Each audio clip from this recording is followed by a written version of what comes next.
Entropic morality.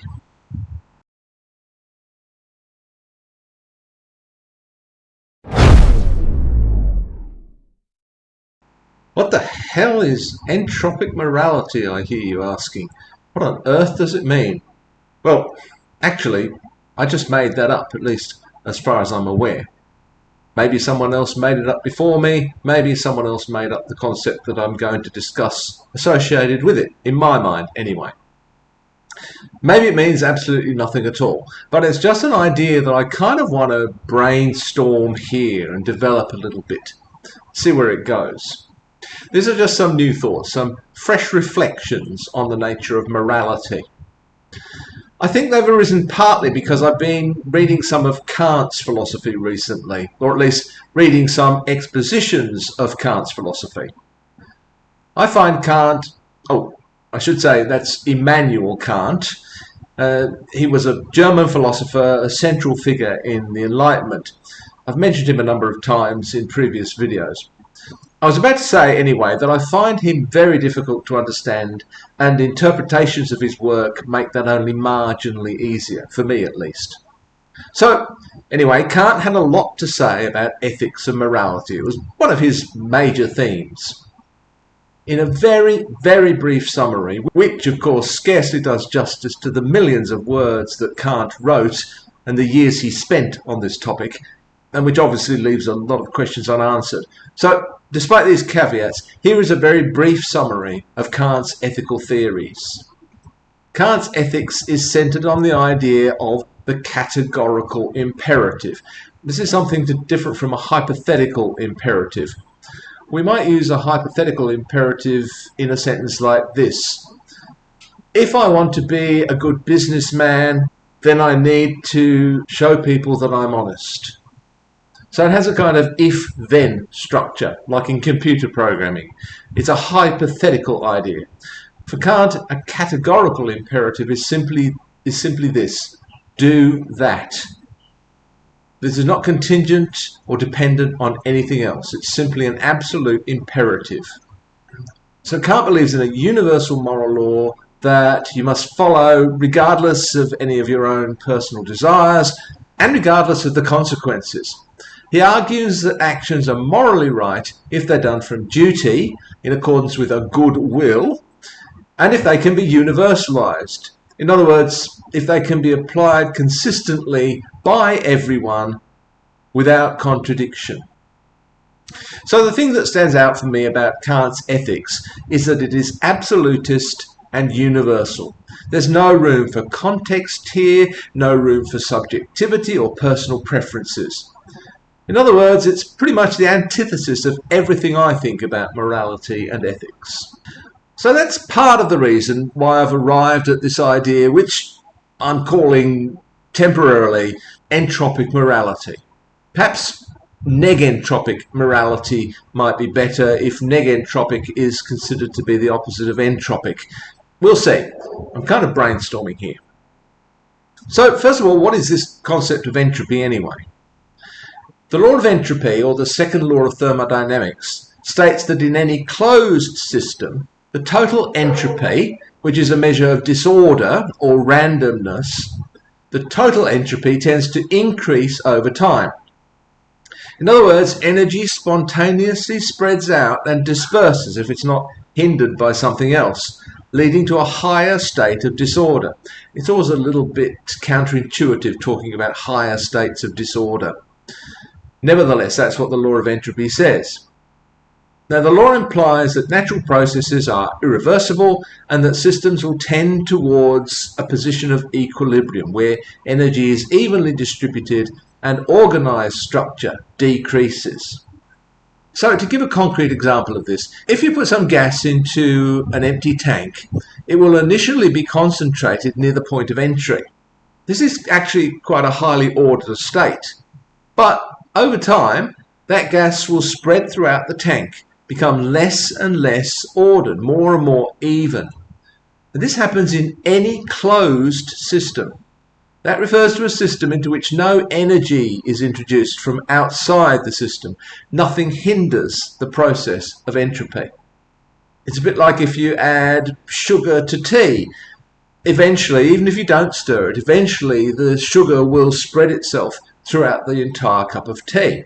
We speed it up with a spoon. The universe is, so far as we know, winding down. Entropy or disorder is increasing. Of course, when we look out there into the universe, we can see these big pockets of order, these big pockets of structure, things like galaxies and galactic clusters. But over time, this is all spontaneously coming undone. Entropy is increasing. The universe is expanding, it's spreading out, much like the gas in that container, and it's spreading out at an ever-increasing rate. So order in the universe is decreasing, entropy is increasing. The universe, as far as we know, is a closed system. Now again, this concept of increasing entropy and increasing disorder might seem counterintuitive when we look at the world around us and we see so much order. A human cell, for instance, is highly ordered, as is a tree or a snowflake. We are highly ordered. Complexity is another useful concept here. An increase in entropy results in a decrease in complexity. Yet, around us, we see a history of increasing complexity, from inanimate matter to the first self-replicating molecules to single-celled organisms, and on we climb up the evolutionary tree. Increasing complexity is everywhere. So what's this nonsense about entropy? Well, of course, the answer to this is quite simple. The Earth is not a closed system. Far from it. It receives an enormous input of energy from the Sun. This enables negentropy, if I might use that term, increasing order. Of course, the solar system as a whole is much more like a closed system. Not entirely, but pretty close to that. And it most definitely is winding down. The energy of the Sun is going to decrease over time. The planets are slowing in their orbits. The Moon is slowing in its orbit of the Earth. Our rotation is slowing. The solar system is experiencing increased entropy. But in the meantime, we have this system around us here on planet Earth, which is open to the Sun's input. All hail Helios.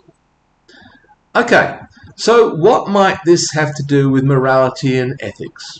Maybe nothing at all, but maybe there's something here to explore. If we consider the universe as a whole, I think it's not unreasonable to suppose that it is completely without morals and purpose. It is entirely amoral. This represents a kind of maximal moral entropy. Stars and galaxies form, stars explode and die. Galaxies collide or drift apart into the endless cold of space, and the universe couldn't care less. I think this is also true even within our own closed system here on Earth. Evolution is not a moral force or process. It doesn't care. It leads to greater complexity and order, but it doesn't value any one state or any one being over another. It's a completely amoral process. But then, at a certain level of complexity, something strange happens. These organisms themselves begin to care. In some sense, at least. Bear with me. Something called behavior arises. And this is not directionless, random movement like the movement of the gas particles in that container.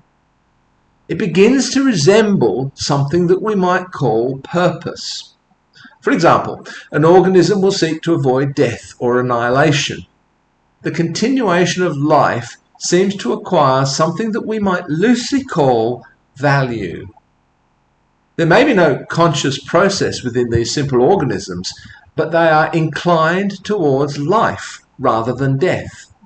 Suddenly, there is direction, something which seems to indicate that one state is preferable to another. If we think back to the universe as a whole, it's completely indifferent to the state in which it happens to be at any one point in time. No state is better than any other. Yet, with the rise of complex organisms, there suddenly seems to be preference and direction. One state, being alive, is better than another, being dead. I would suggest that this is another form of negentropy. Just as physical complexity and order increases, so does this other form of order, what we might loosely call moral or perhaps proto-moral order. It begins to increase. And as we progress up the evolutionary tree, we see greater and greater complexity in this characteristic, until we can begin perhaps to speak of morality in some of the more complex organisms, rather than just proto-morality. Maybe even in some of the less complex individual organisms that have organized themselves into more complex units, such as colonies or hives. We also see this morality breaking down, at least in the case of human beings, when society falls apart or loses cohesion. Kind of requires a constant input of energy to maintain this moral complexity. Hence the title of this video, Entropic Morality. Maybe it should be negentropic morality, but I'm not sure that the word negentropic is widely used. Ultimately, I suppose this moral complexity, just like the physical and biological complexity of the world, is dependent on the energy of the sun. All hail Helios. And it too will be subject to the heat death of the universe. Nevertheless, it's pretty awesome while it's around.